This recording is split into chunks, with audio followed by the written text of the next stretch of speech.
Terima kasih sudah klik video ini. Jangan lupa klik subscribe dan aktifkan notifikasi lonceng. Like, comment, and share. Itu kayak mas awal mulanya. Ya, awalnya bisnis bisnis itu dulu kita memang sentral di rumah kita, ya. daerah area kita memang semuanya dari pengusaha konveksi ya. Pekalongan itu kan terkenal kota batik, bikin celana jeans, batik dan sebagainya. Celana jeans juga ya? Ada, banyak. Nah di situ kita itu background orang tua ya, basicnya memang seperti itu. Nah, ketika sudah mulai beranjak remaja, lulus sekolah, itu mulai diajar itu yang namanya usaha, dagang. Nah, dagang nggak jauh dari orang tua itu, karena basicnya itu ya kita terus mesin lah. Jadi dagang nggak jauh dari orang tua ya? Iya. Nggak jauh dari orang tua mah anggur ya mas. Orang tua tak pikir jauh, orang tuanya anggur deh. Cintailah orang tua. Salah deh, salah mengartikan.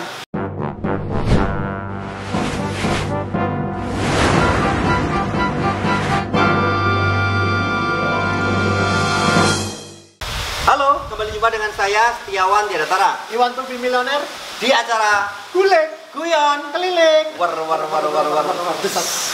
Oke, kali ini spesial banget, kita ketemu dengan temen yang dari Pekalongan ya mas ya? Pekalongan. Wow, Ya, kayak kota Batman, batik.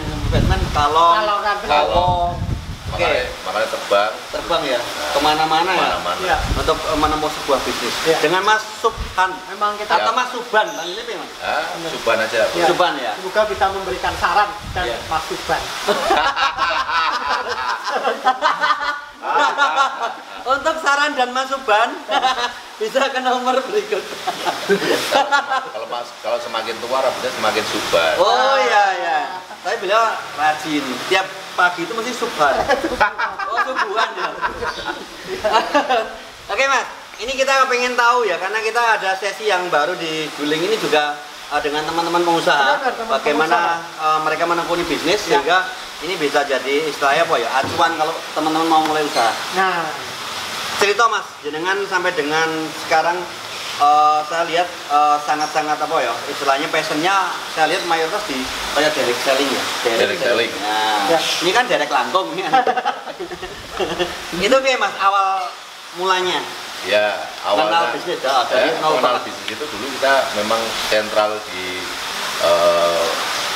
rumah kita, Ya. daerah area kita memang semuanya dari pengusaha konveksi ya. Pekalongan itu kan terkenal kota batik, bikin celana jeans, batik dan sebagainya. Celana jeans juga ya? Ada, banyak. Nah di situ kita itu background orang tua ya, basicnya memang seperti itu. Nah, ketika sudah mulai beranjak remaja, lulus sekolah, itu mulai diajar itu yang namanya usaha, dagang. Nah, dagang nggak jauh dari orang tua itu, karena basicnya itu ya kita terus mesin lah. Jadi dagang nggak jauh dari orang tua ya? Iya. Nggak jauh dari orang tua mah anggur ya mas. Orang tua tak pikir jauh, orang tuanya anggur deh. Cintailah orang tua. Salah deh, salah mengartikan. Terus dari orang tua itu ya belajar mulai mengenal bisnis konveksi tadi. Ya, konveksi kita dagang, suruh keluar cari pasar, untuk produk kan kita produksi sendiri, kita tahu nih produk-produk produksinya. Ya, tinggal keluar kita cari pasar atau mana gitu ya. Nah itu perjalanan sampai sekitar 2 tahun lah, hampir 3 tahun. Ya, segmentasinya kan memang ke grosir-grosir, itu di Bringharjo, di ada yang Solo, Pasar Barat dulu kan. Sampai sejauh Iya, sampai Pasar Turi, sampai Tanah Abang. Ya, kurang itu. Pasar Kembang nggak ya? Pasar-pasar kan, pasar Turi, direct selling ya mas. Bringharjo, cari duit, dapat duit, baru ke Pasar Kembang. Oh ya. Kan katakan dengan bunga. iya. Untuk menasihati kok ya. Oke mas, terus jenengan mulai direct selling yang ini mas, bisnis lain dari konveksi itu apakah pernah mengalami jatuh bangun itu? Ya, itu. Jadi tahun-tahun itu tahun-tahun krusial artinya. Dari payment, pembayaran dan sebagainya itu di masa perdagangan itu masih banyak orang pakai giro, ya kan? Ya kan? Belanja sekarang bayar nanti. Nah, sampai 2 bulan juga Bayar nanti kok bayar lali? bayar nanti, Tapi lali. habis itu lali, terus kabur. Wah, wes. Ya. Nah, dari situ mulai, wah yang penting kan ya kita produksi, tentunya belanja barang kita ambil barang uangnya cash, kita belanjanya cash, kita jual pakai giro lah. Disitulah problemnya. Banyak orang hancur di dagang konveksi itu seperti itu. Ya kan, semua rata-rata orang Pekalongan seperti itu. Itu masih penting kalau kita pembelanjaannya main cash. Kalau kita punya modal yang repotnya kan kita udah modalnya pakai bank, diproduksi terus dikemas, di packaging, terus dijual, dapatnya kertas. Dapat kertas, dibelanjain lagi, terus dapat barang lagi. Ini dari 2 bulan 3 bulan dol, gironya nggak cair. Ini rempet, dia komplain ke sini kan, kita nggak bisa komplain. Perputaran ekonominya seperti itu dulu itu. Makanya banyak pemuda di konveksi itu dulu ya bangkrut gara-gara itu. Problemnya itu gitu loh. Strateginya. Nah, kalau misalkan kita dapat giro bisa dicairin, ada itu dulu di pasar ada tukang fruit namanya. Itu memang spesialis, biasanya orang Cina gitu. Ini kalau mau dicairin boleh, tapi potongnya 5%. 3% dari 1 bulan. Kalau 3 bulan berarti 9%. Nah itu marginnya udah kepotong di situ. Keuntungannya gue ya. Keuntungan di situ, udah habis di situ lah. Ya problem. Terus jenengan direct selling dengar-dengar pernah tembak-tembakan, door to door. Ya? Itu apa mas? Nawarin apa itu? Nah itu tuh bangkrut ketika 2011, 2012 kita mulai pikir ke selling, karena aku pikir market yang paling bagus itu selling, karena dia langsung berhadapan sama konsumen. Ya kan, konsumen itu biasanya mau membeli ke toko ketika dia butuh. Nah, kita menawarkan ketika kita menawarkan produk, mereka ketika marketing kita itu jago, ya, dia seolah-olah akan butuh juga. Dibantu dengan keuangan atau pembayaran. Ya, door to door. Apa? Lamarnya apa mas waktu itu? Waktu itu alat pengaman gas itu. Oh, yang gas itu ya. Jadi dulu gini, ya dulu kan masih marak tuh bantuan dari gas tau pemerintah. Kepala pemerintah itu tabung gas juga kalau meledak itu. Mana warnanya hijau itu ya? Meletus balon hijau. Itu tabung hijau. Iya ya terus. Nah itu di situ akhirnya. Sebenarnya jualannya itu ya. Ya kita cari tugasnya dulu nih. Ilmu tentang tabung gas itu seperti apa sih, kok banyak produk itu seperti apa itu, risetnya kita cari dulu. Ternyata banyak masyarakat itu salah persepsi. Ya itu kenapa itu? Bukan yang meledak itu bukan tabungnya, tapi jadi mindset masyarakat di seluruh Indonesia itu dulu itu taunya ya door itu ya yang hijau itu tadi tabungnya. Ternyata enggak. Ternyata prosesnya melalui kebocoran gas dari selang. Nah, selang bocor, gasnya keluar. Dapur itu biasanya kan tertutup mas, ya kan, tertutup gasnya 30 itu banyak kan ngumpul. Nah di situ baru masuk di selang listrik atau nyalain kompor. Ketika cepet nyalain listrik aja itu langsung bem. Nah di situ meledaknya. Tabungnya masih utuh. Iya ya. Oh iya gosong. Bayangannya kita tabungnya. Iya. Meledak itu kan berkeping-keping kan. Iya. Dia masih utuh. Jadi kayak ya bocor gas ini terus kena itu ya. Nah di situ. Nah, mulai itu udah ketemu risetnya kita hajar. Dia akan hajar mulai dibahas ini bahasnya penyuluhan. Sosialisasi peledakan tabung gas. Bagus. Aku tertarik. Ngumpulin warga gitu. Warga. Itu prosesnya agak susah karena belum ketemu konsepnya. Setelah berjalan 1, 2, 3 tahun baru ketemu nih.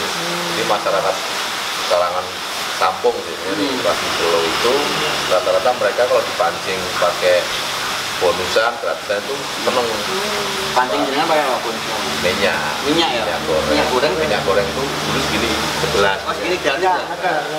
Ada dikemas sebelasan itu? Ada koordinator yang suruh manggil warga itu, ya entah itu RT atau RW, kita libatkan mereka, suruh manggil. Kalau kenapa kita pakai toko masyarakat atau RT RW itu, mereka dulu itu masih gencar tuh yang namanya bantuan-bantuan dari pemerintah. Seolah-olah masyarakat itu kalau dipanggil sama Pak RW, tahunya dari pemerintah ada bantuan. Oh iya, tadi teko dapat minyak goreng gratis gitu kan. Oh iya. Mindset mereka, wah tak kembes, tak krigen. Makanya itu terus dari situ mas, wah buatan itu 100 orang, 50 orang, bahkan ada yang bawa kakak. Iya. Keterangan tidak mampu kan bang. Terus? Nah wes, ngono kuwi langsung. Nah, kita kan memang edukasi kan. Edukasi kita langsung kumpulin ya, kita presentasi di situ, kita jabarin, jelasin. tentang bahaya tabung gas juga dari ini, bukan tabung yang meledak, Bu, kayak gini. Oh iya Mas ya, oh ternyata kita salah semua. Nah, cara pengamanannya adalah kita mau jualan ini, alatnya segini Mas, kecil, dia dimasukkan di dalam selang, namanya nozzle, alat otomatis. Jadi untuk menahan kebocoran selang, jadi ketika ada bocor, alat itu langsung otomatis dia menutup gas yang dari tabung tidak bisa ngalir. Dijual berapa Mas? Dulu 50.000. 50.000 ya. Murah. Apa yang mana? Murah. Dulu ya pokoknya keliling Indonesia aja. Pulau Jawa lah, Pulau Jawa. Pulau Jawa ya? Wow. Pulau Jawa. Dan itu tuh mulai ya kita edukasi dulu, masyarakat udah seneng nih, udah terima sama ilmunya kan, udah manfaat banget. Baru kita jualan itu, setelah itu dia closing kita bagi minyak kan. Iya. Mas, minyaknya bagi, wah baru perginya di kita. Seret, Bu. Ini mohon maaf ya, kita biasa kan menetralisir. Artinya ya kita itu yang penting ilmunya Bu, manfaat dan sebagainya. Coba bayangin kalau nggak ada ilmu, kebakaran rumah berapa kerugiannya, nyawa yang hilang berapa, itu kan bahaya kan. Yang penting ilmunya. Minyaknya sih nggak banyak, ya kan. Yang penting buat goreng telur aja. Ini segini minyaknya. Wah, langsung. Wah, tak kira Mas. 2 kilo tak trigen. Untuk kan dengan pas kasih minyak segini nggak kasih sedotan. Iya. Nanti diminum semua loh. Terima kasih loh Mas itu ya. Iya. Nah, dari itu mulai sekitar 2 tahun, 3 tahun lah, 2014 itu mulai habis momennya. Iya. Nah, kita beralih ke produk lain, 2015 baru produk lain, sama di reselling alat bakar batu itu. Buat panggangan. Nyate itu tanpa arang, tanpa kipas. Aku kenapa dulu itu sebenarnya dari orang Papua. Gitu. Orang Papua itu kalau berburu babi, apa itu kan mereka bakarnya pakai bakar batu. Jadi ini batu, terus ini dagingnya, atasnya batu, enggak, sekelilingnya dikasih api. Gitu. Nah, itu namanya bakar batu. Terus saya terinspirasi itu, akhirnya tak desain nih. Tak desain jadi penjenengan yang jual sendiri juga itu? Desain juga? Sampai desain juga? Desain juga, desain, batu kita belah-belah, batu itu dimuntilan ya, pemotongannya dimuntilan. Potong Pak ukuran 30 kali 20 cm. Nah, nanti kasih gagang ini kita kasih finishingnya pakai tulis aluminium itu, setelah dikemas. Dijual berapa? Dulu 75.000. Murah. Kita tuh jualnya murah-murah karena segmentasinya adalah middle low kan. Nah, udah mulai dengan konsep sama minyak goreng dan sebagainya. Dari itu mulai Mas, penjualan itu langsung serong gitu. Sehari itu bisa jualan 2.000 pieces. Dalam waktu? Sehari. Wow. Dari 1.000 kita nambah karyawan. Nah, kita sebenarnya biasanya gini. Kalau aku tuh punya juga satu cabang, trial, oke. Kita rekrut karyawan putra daerah ya kan. Kita kasih persentase gaji yang tinggi, pakai komisi dulu itu.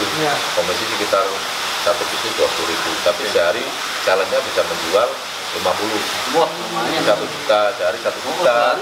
Mulai 500.000 kalau itu dia dapat. Makanya gaji mereka ya bisa di atas 15 sampai 30 juta. Gaji mereka itu kan. Nah, itu mulai nih ada keuntungan, margin satu cabang, kita ekspansi ke cabang yang lain, buka lagi sampai 10 titik, 10 cabang dengan omset sehari bisa 2.000. Itu produksi sendiri berarti? Iya, di Muntilan Mas. Mereka keteteran ya dengan mobil? Muntilan kan, mereka yang ngerjain. Mereka biasa ya, lewat nunggu ya. Ya kita tinggal jual-jualan. Iya. Terus habis itu Mas? Habis itu momen produk itu sekitar 1,5 tahun lah. Berarti yang produk yang lalu misalnya kayak apa kan gas, ini barang masih orang buat tekun. Tapi kan saya juga jalan. Kita itu produknya produk momen. Ketika kita trial nih, kita coba Pulau Jawa, habis. Sudah. Habis sudah, karena itu sudah putus kan. Baru nanti kita review lagi produk baru, kita ulangi nih area yang itu lagi. Kayak gitu, masyarakat lebih kesajian seperti itu. Besok apa lagi nih Mas? Itu ya ditunggu. Terus itu selesai, 2017 selesai, lumayan nih, udah mulai dapat lumayan lah. Nah dari situ mulai ada teman dari Jogja, namanya Mas Nafi, dia owner dari Motor Club, ada di sini Pekalongan. Saya ikut, saya belajar tentang impor itu bagaimana, ya kan. Ternyata ilmunya luar biasa dari situ. karena saya sudah punya background, punya basic untuk marketingnya, jadi lebih mudah mas. Ya, kita mulai impor, cari produk, ketemunya sekarang adalah wajan, wajan ajaib itu. Ya, mungkin bisa ceritakan wajan ajaib apa mas? Iya, gambarannya. Nah, ya memang semua produk itu punya keunggulan dan kekurangan ya. Kalau dulu yang alat gas itu dia fungsinya untuk menahan kotoran, yang bakar batu itu orang bikin mudah masak sate, ayam bakar. Kalau beli kan mahal, bikin sendiri lebih murah, kayak gitu praktis dan itu non kolesterol karena tanpa arang. Tanpa arang ya. Nah itu loh, nah yang wajan ajaib ini mereka dia lebih higienis, lebih ekonomis dan multifungsi. Karena apa? Karena kenapa ajaib? Jadi orang biasanya kalau goreng kan goreng tempe dulu, satu, selesai, habis itu ayam, kan dia step by step kan. Kalau ini nggak usah, ada tempe, pete yang baunya menyengat, jengkol, ayam, ikan, jadi satu aja, strength satu penggorengan. Jadi satu penggorengan strength, diaduk-aduk, nanti rasanya tetap masih. Tetap masih. Tempe, nggak campur-campur ya? Ikan asin ya ikan asin. Ikan apa ayam ya ayam setelah itu istimewa Sampai berapa kan harganya? nilai plusnya kalau dengan konsep itu dengan keunggulan itu kan satu minyak goreng bisa ngirit gas bisa ngirit kan gitu loh. Jadi apalagi nanti bulan puasa nih orang biasanya mau sahur kan berburu nih udah tinggal satu goreng selesai itu penghematannya luar biasa. Sampai berapa mas gambarannya harganya ini? Cuma 130.000. Itu dengan produksi sendiri juga? Itu Cina. Oh iya. Dan jangan kerjasama dengan Pak Imong ya? Nah itu perjalanan setelah itu selesai itu kita satu tahun itu bisa menjual 1 juta bisnis wajan 1 tahun. Nah setelah itu selesai untuk yang direct selling offline itu kita merambah ke dunia artis. Kita mencoba branding ke Pak Ipong sama Paula. Ya alhamdulillah terima mereka ya juga enjoy asik. Nah sudah sampai sekarang kita main di online. Kalau yang Paula itu kita main di online. Offline-nya nggak main. Nah itu segmentasinya middle up ya. Kita jual di harga 250.000. Oh gitu ya. Seperti itu. Ya, mungkin ini sebagai penutup mas, hal-hal apa yang jenengan simpulkan dari perjalanan ini jenengan menekuni berbagai bisnis tadi loh ya? Itu biar nanti menginspirasi teman-teman dan bisa kita sharing. Apa mas? Ya, bismillahnya itu yang penting niat, cari nafkah untuk kehidupan kita, menunjang hidup keluarga. Terus yang kedua adalah konsep dari ilmu diri selling yang saya jalan itu tentang bagi minyak ya kan untuk datangnya terapi itu niatannya adalah sedekah. Ya, niat sedekah ya malah. Kita sedekah ngasih minyak goreng, jadi itu tuh orang yang datang beli nggak beli kita kasih mas. Nah itu niatnya di situ. Sedekah dulu. Dengan niat sedekah itu akan mempermudah perjalanan. Dan itu sudah terjawab. Sampai sekarang saya itu udah yakin tentang ilmu sedekah itu. Jadi bagi teman-teman yang ingin usaha sukses dan maju ya bismillah niatnya adalah sedekah. Itu aja. Plus inovasi ya, jenengan kan dari ini ya. Dari itu momen juga. Momen itu memang ya nggak tahu itu memang Allah yang kasih ya. Kita itu tiba-tiba pleng dipikiran jualanin aja kayak gitu loh. Pleng jualanin aja gitu loh. Nah itu memang ya apa ngalir ya. Iya ngalir artinya mengikuti petunjuk keajaiban dari sedekah itu. Itu perjalanan mulus bahagia sampai sekarang ya kita enak enjoy, utang nggak punya ya kan, riba nggak ada alhamdulillah, perjalanan sudah ya itu alhamdulillah Mas Jawa itu perjalanan dari terima kasih sekali Mas Van yang sudah memberikan banyak sekali ilmu ya. Ini bahkan sangat bermanfaat sekali bagaimana dasarnya sedekah, ya toh, bagaimana harus berinovasi, bagaimana harus mencari momentum ketika memulai bisnis. Semoga memberikan pencerahan untuk kita semua. Pamitan dulu, saya Setiawan Bilatara. You want to be millionaire? Saya Subhan Kalongan. Jangan lupa saksikan terus Guleng Guyon Keliling. Mantap.